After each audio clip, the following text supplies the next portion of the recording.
Hello everyone, welcome back to NCRT Filter. So today we are going to start chapter 3 of NCRT History, class ninth, that is Rise of Nazism in Germany. तो guys इस chapter को start करने से पहले मैं कहना चाहूँगी कि अगर आपने पिछले 2 चैप्टर्स की वीडियोस नहीं देखी हैं तो प्लीज़ उन्हें जाकर देखें, क्योंकि वो बहुत इम्पॉर्टेंट वीडियोस हैं। ठीक है, इस चैप्टर को अगर आप पढ़ना चाहते हैं तो आपको उन 2 चैप्टर्स को समझना भी उतना ही ज़रूरी है। तो मैं यही सजेस्ट करूँगी कि अगर आपने पिछले वीडियोस नहीं देखे तो पिछले 2 चैप्टर्स की वीडियोस देखें, देन आप जो है इससे बहुत अच्छे से लिंक कर पाएंगे। ठीक है, तो अब स्टार्ट करते हैं चैप्टर को। अब बाकी 2 चैप्टर्स की तरह इस चैप्टर को भी मैं थ्रू स्लाइड्स कंप्लीट करूँगी, और भले ही स्लाइड्स ब्रीफ पॉइंट्स इसमें दिए गए हैं, बट मैं पूरा एक्सप्लेन करने की कोशिश करूँगी। ठीक है, हर एक पॉइंट को। तो स्टार्ट करते हैं स्लाइड 1 से, and that is rise of Nazism in Germany. ठीक है, अब guys before rise of Nazism in Germany, ये पढ़ने से पहले आपको सबसे पहले पता होना चाहिए कि नाजिज्म क्या था, व्हाट वाज नाजिज्म।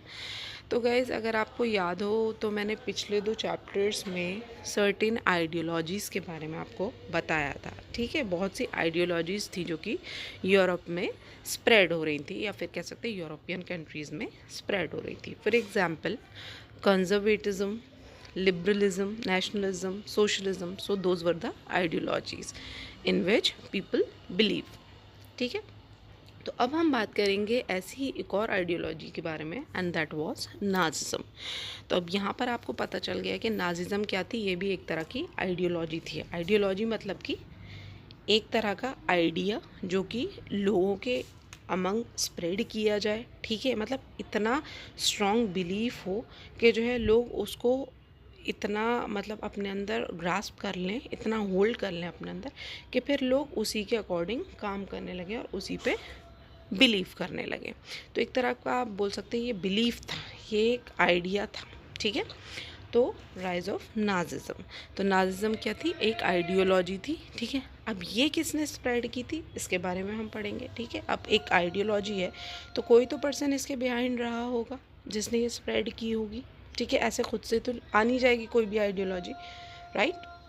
तो इसका प्रोपगेटर कौन था, इसके बाद हम पढ़ेंगे इस चैप्टर में कि जो भी इसके बिहाइंड थे उनकी अर्ली लाइफ के बारे में पढ़ेंगे। ठीक है, what was that persons early life and what was that persons political aspiration.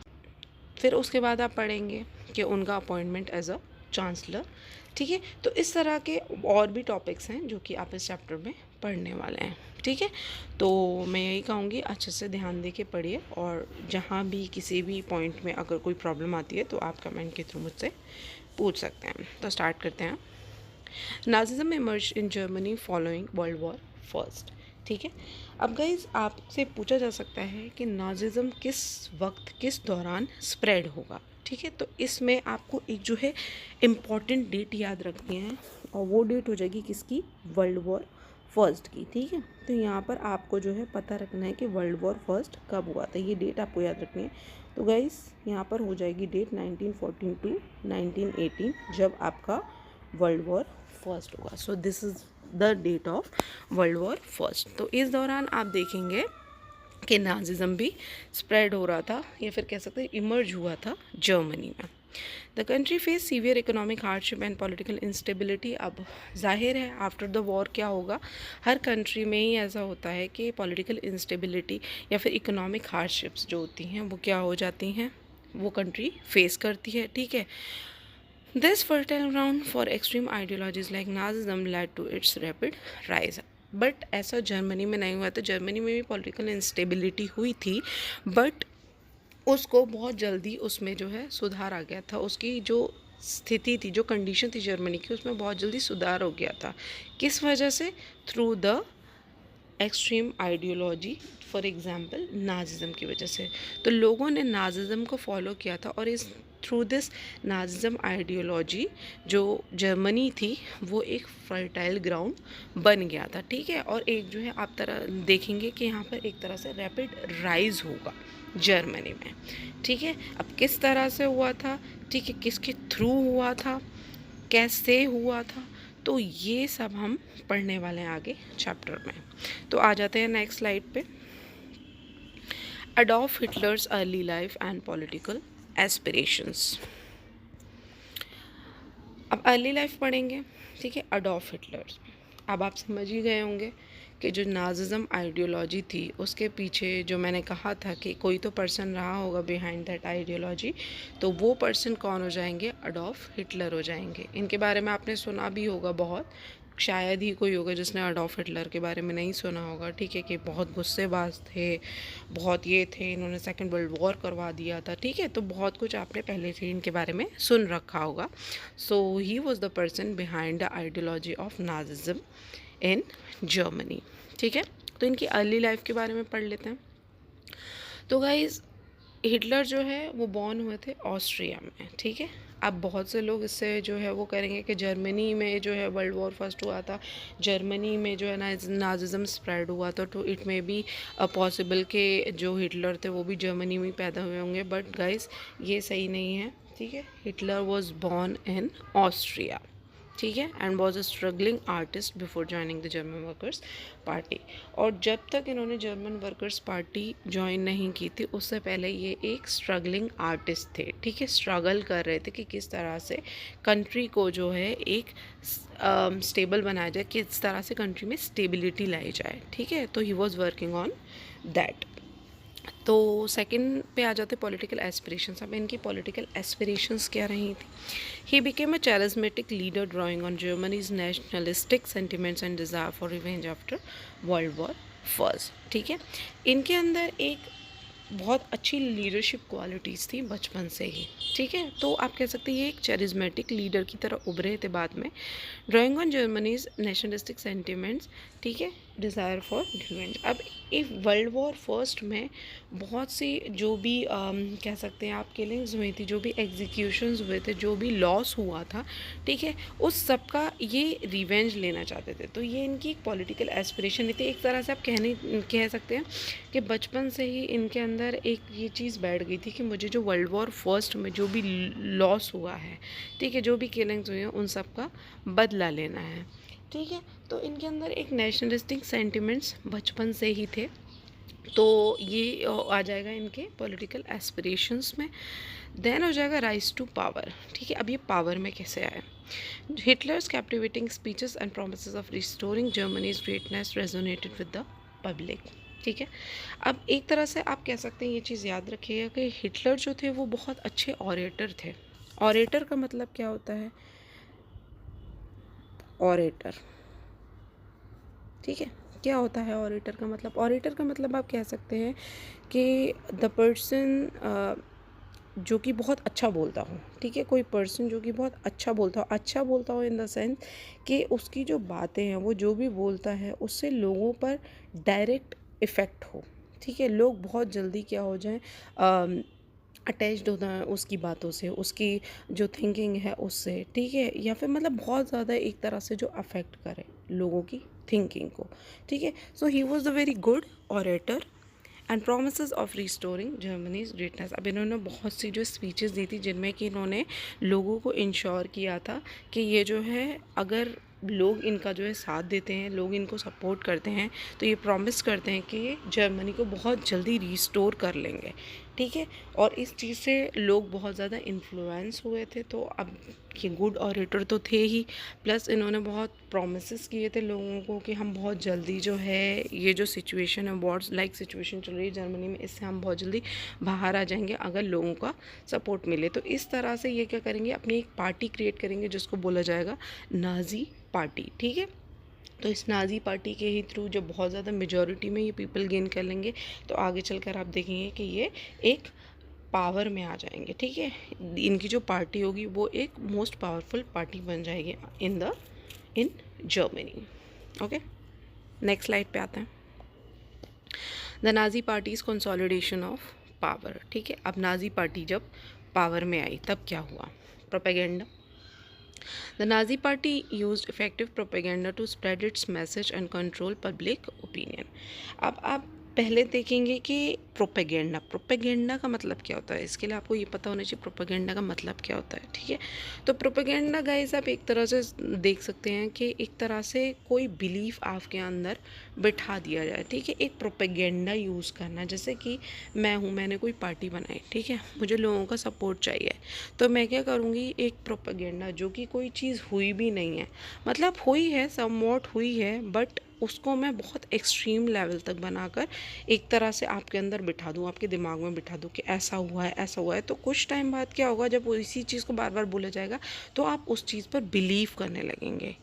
I hope you are getting my point, ठीक है। तो इसी तरह का एक प्रोपेगेंडा नाजी पार्टी ने भी क्रिएट किया था, ठीक है। जो भी इनके दुश्मन रहे थे उनके अगेंस्ट इन लोगों ने पब्लिक के अंदर ऐसा एक नफ़रत क्रिएट कर दी थी, एक जो है प्रोपेगेंडा बना दिया था कि हम बहुत शरीफ लोग हैं, हमने कुछ भी नहीं किया है और लोग हमें परेशान करते रहे हैं, उस चीज़ का हमें बदला लेना चाहिए और उसके लिए हमें जो है एक पार्टी बनानी चाहिए, सपोर्ट की ज़रूरत है, हमें मेजॉरिटी में आना चाहिए, ठीक है। तो एक तरह का प्रोपेगेंडा इन लोगों ने क्रिएट किया था जिसने कि पब्लिक ओपिनियन को बहुत ज़्यादा क्या किया था, अफेक्ट किया था, ठीक है।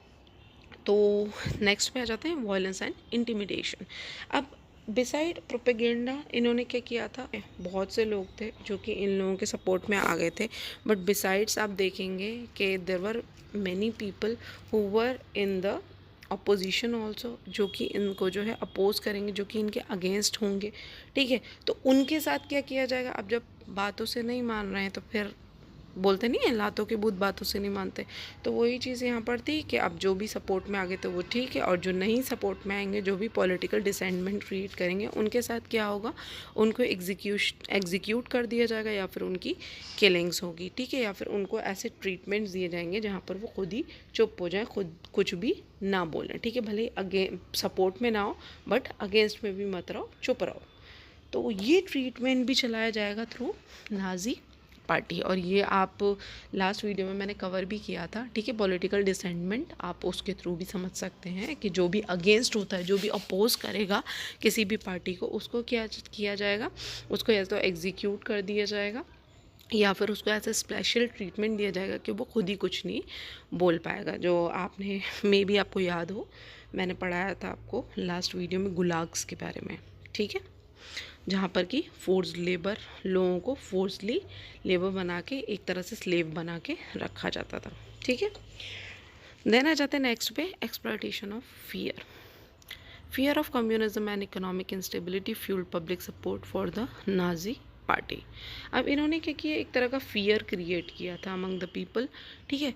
फियर क्या क्रिएट किया था, इन्होंने कहा था कि कम्युनिज्म खतरे में है, ठीक है, और मतलब इसी तरह से अगर जो है कम्युनिज्म खतरे में रहा तो क्या होगा कि जर्मनी में जो इकोनॉमिक इंस्टेबिलिटी है वो क्रिएट हो जाएगी और हम लोगों को आगे चल के सफ़र करना पड़ेगा। तो इसीलिए बेटर है आप नाजी पार्टी का साथ दें और हम इस पर जो है काम करेंगे और तभी हम इस प्रॉब्लम से बच सकते हैं। तो एक तरह का इन्होंने जो है फियर का भी जो है यूज़ किया, ठीक है, to gain the support of the people और द पब्लिक। नेक्स्ट पे आ जाता है Hitler's appointment as chancellor of Germany. तो अब आप देखेंगे कि हिटलर ने इतना सपोर्ट गेन कर लिया था कि उनकी जो है एक बहुत ज़्यादा अच्छी खासी मेजॉरिटी में जो है पार्टी बन गई थी, ठीक है। Majority of people were in the support of Nazi party. तो अब आप देखेंगे कि हिटलर जो है पावर में आ गए थे और जब वो पावर में आ जाएंगे तो क्या होगा, वो अपॉइंट किए जाएंगे as a chancellor of Germany, ठीक है। तो गाइज आप यहाँ पर पहला पॉइंट देखेंगे, political instability. Germany experience political turmoil and a lack of strong leadership, ठीक है। अब बिफोर द हिटलर, ठीक है, यहाँ पर आप देखेंगे कि जर्मनी में जो है एक लैक ऑफ लीडरशिप थी, ठीक है। कोई स्ट्रॉन्ग लीडर नहीं था यहाँ पर जो कि जर्मनी की सिचुएशन को, जर्मनी की कंडीशन को सुधार सके, ठीक है। और प्लस आप कह सकते हैं कि पॉलिटिकल टर्मोइल भी इतना एक्सपीरियंस नहीं था, तो इस वजह से यहाँ पर जो है ऐसी कंडीशन क्रिएट हो गई थी, ठीक है। देन आप देखेंगे अपॉइंटमेंट होता है एज चांसलर किसका, हिटलर का। Hitler was appointed chancellor in 1933 despite having a minority in the Reichstag. तो अब आप देखेंगे कि हिटलर का अपॉइंटमेंट होगा इन 1933, ये डेट याद रखिएगा, ठीक है, बहुत इंपॉर्टेंट है। Hitler was appointed as a chancellor of Germany in 1933, ठीक है, despite having a minority in Reichstag में इनकी माइनॉरिटी होते हुए भी ये जो है अपॉइंट हो गए थे as a chancellor of Germany. अब रीचस्टैग क्या था, ठीक है, तो आपको पहले जानना चाहिए कि व्हाट वाज रीचस्टैग। तो रीचस्टैग क्या था? Reichstag was nothing but the German parliament, ठीक है। अब जैसे कि हमारी जो पार्लियामेंट है उसका नाम ही पार्लियामेंट है, ठीक है, उसी तरह से अदर कंट्रीज़ में जो पार्लियामेंट होती हैं उनके अलग अलग नाम होते हैं, ठीक है। तो जर्मनी में इस पार्लियामेंट का नाम क्या था? रीचस्टैग था, ठीक है। तो उसमें क्या हुआ था, जो नाजी पार्टी थी वो एक माइनॉरिटी की तरह उभरी थी। Still Hitler got the chance to become a chancellor of Germany in 1933. Nazi control. This marked a turning point as the Nazis gained significant power and influence. ठीक है, अब ये एक तरह का टर्निंग पॉइंट रहा था नाजी पार्टी के लिए। क्यों रहा था? क्योंकि जब कोई भी पार्टी जो है पार्लियामेंट में माइनॉरिटी में होती है तो उसको एक तरह से हारा हुआ ही माना जाता है। लेकिन डिस्पाइट ऑफ माइनॉरिटी क्या हुआ था, जो चांसलर जो हिटलर थे वो क्या है, चांसलर बन गए थे जर्मनी के। तो ये जो एक तरह का जो है आप कह सकते हैं टर्निंग पॉइंट है, मतलब इतना इन्फ्लुएंस बढ़ गया था नाजी पार्टी का कि माइनॉरिटी में होते हुए भी नाजी पार्टी जो है वो जीत गई थी और जो हिटलर थे वो चांसलर बन गए थे जर्मनी के। तो गाइज़ आज यहीं तक रखते हैं, क्योंकि जल्दी जल्दी भागने से कोई फ़ायदा नहीं है और जब चीज़ समझ ही ना आए तो फिर क्या ही फ़ायदा, ठीक है। तो आज 4 स्लाइड तक ही रखते हैं, इसके बाद की स्लाइड्स हम नेक्स्ट वीडियो में कवर करेंगे, ठीक है। और please go through the video once again, और कोई भी प्रॉब्लम अगर होती है आपको तो आप मुझसे कमेंट सेक्शन में या फिर नेक्स्ट वीडियो में पूछ सकते हैं, ठीक है। अगर वीडियो पसंद आई हो तो लाइक करें, चैनल को सब्सक्राइब करें और शेयर करें अपने फैमिली एंड फ्रेंड्स में। तो मिलते हैं नेक्स्ट वीडियो में। Till then take care, bye.